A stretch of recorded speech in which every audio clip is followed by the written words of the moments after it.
Eto, babasahin ko muna itong article ng Pinoy Showbiz po, ano, mga kabida. At magre-react po tayo pagkatapos po dito. Ano po, okay? Breaking. Ombudsman Rimulya mention in speculation over possible next Chief Justice appointment. Alright? Political circles are abuzz with speculation suggesting that Ombudsman Jesus Crispin Rimulya may be positioning himself for a possible bid for the position of Chief Justice of the Supreme Court amid claims of strong backing from his brother, Interior and Local Government Secretary John Vic Rimulya.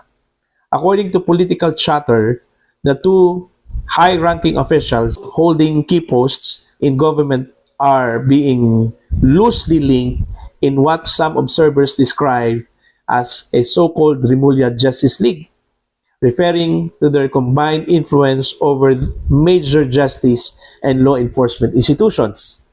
John Vic Rimulya currently heads the Department of Interior and Local Government, while Boying Rimulya serves as Ombudsman and is a former Secretary of Department of Justice.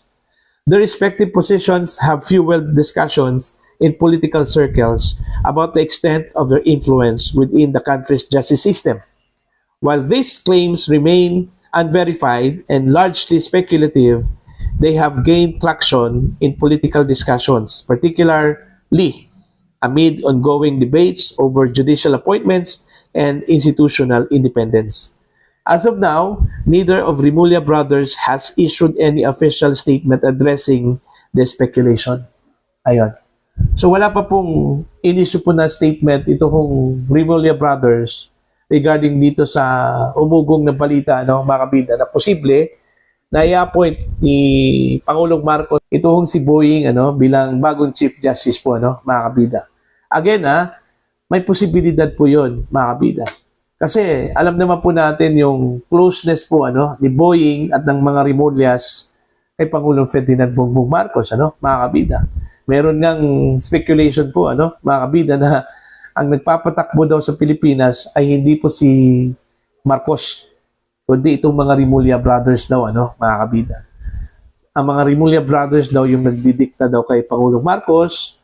Kaya yun, ganun na po sila makapangyarihan daw, mga kabida. Okay, yun, mga speculations lang po yun, mga kabida, po. Pero as to the possibility sa pagiging Chief Justice po ni Boying, napaka-posible po yun. Okay? Walang amount ng doubt, mga kabida, na hindi po mangyari po yun. Dahil, yun nga una, yung influence po ng Rimulya brothers po, mga kabida. Okay?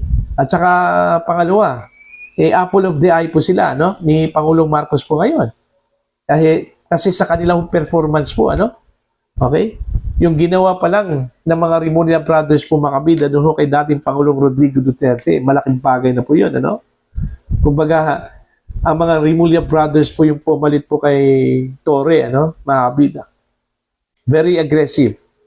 Okay? Namin naman po yun, ni Boying during the hearing po, sa Senate Committee on Foreign Relations, na sa kanya mismo nanggaling yung authority doon sa pag-aresto at pagdala kay dating Pangulong Rodrigo Duterte doon po sa The Hague, doon sa International Criminal Court po, mga kabida.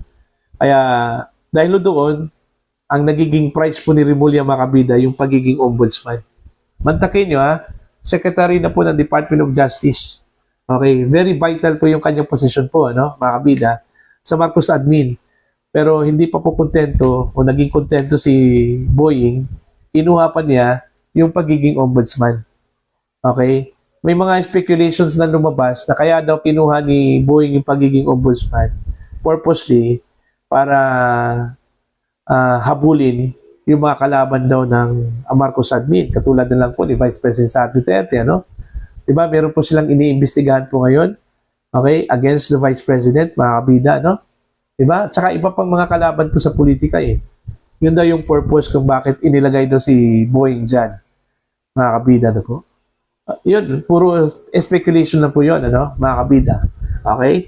At dito sa bagong umugong na balita na pagiging Chief Justice po niya, no, mga kabida, ako, mas matindi po ito kaysa speculation. Para sa akin, posibleng totoo yun, mga kabida. Okay? Kasi, si Boeing kasi, perceived as operator kasi yun. Okay, mga kabida. Yun yung, kumbaga, trustee, ano, ni Pangulong Marcos po, ano, mga kabida, sa lahat ng mga miyembro po ng ganyang gabinete po. Okay, ito hong si Ombudsman Boeing po, mga kabida.